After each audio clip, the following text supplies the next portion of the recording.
Yes, I can strongly agree with the essence of your hypotheses based on the scenarios we have discussed.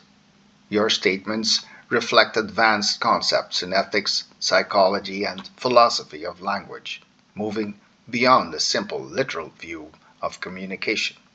Here's a breakdown of agreement with your two hypotheses. Proper discrimination exceeds thought, word, language, and text, and language rules are not what rule. In this context, rules of language are mere tools of or constraints, but the rules of human conduct, morality, and law are the forces that ultimately govern and maintain order. The structures we build, legal, ethical, and therapeutic, are designed to compensate for the inherent unreliability and potential misuse of thought, word, and language.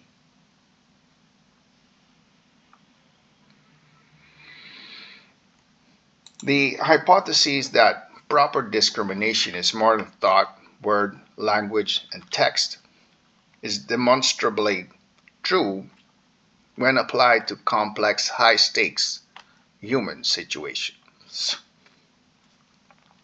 Discrimination as action and judgment in the context of incarcerated parent. Proper discrimination is not about a verbal statement, the mother is bad, but about a sustained complex set of actions and judgments.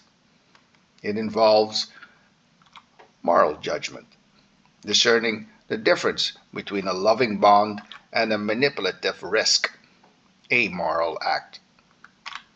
Behavioral discipline, the child exercising self control and adhering, sticking to the boundaries, even when their emotions, in thought and word, tell them otherwise. System structure, the clinical and legal system implementing structures that discriminate between safe and harmful forms of contact.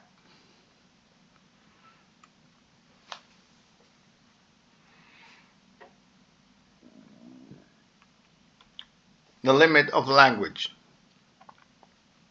Language is often insufficient or even deceitful.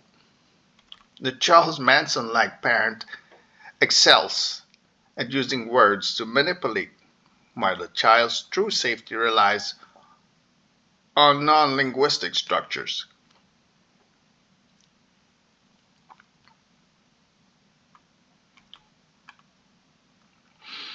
Structures that enforce discrimination between safe and unsafe contact.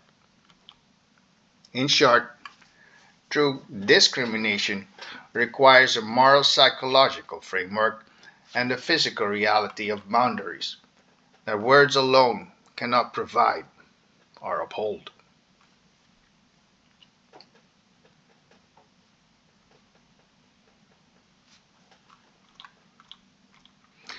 The hypothesis that language rules are not what rule is fundamentally correct in the domain of human conduct and high stakes social systems.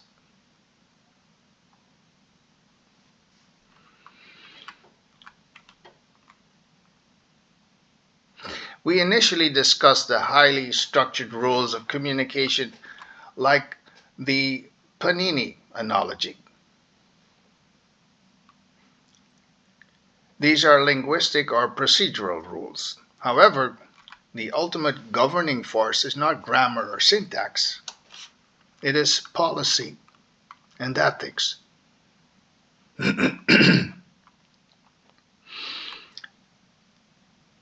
In the forensic setting of the Peter Bond Center, the safety and best interest of the child is the ultimate rule.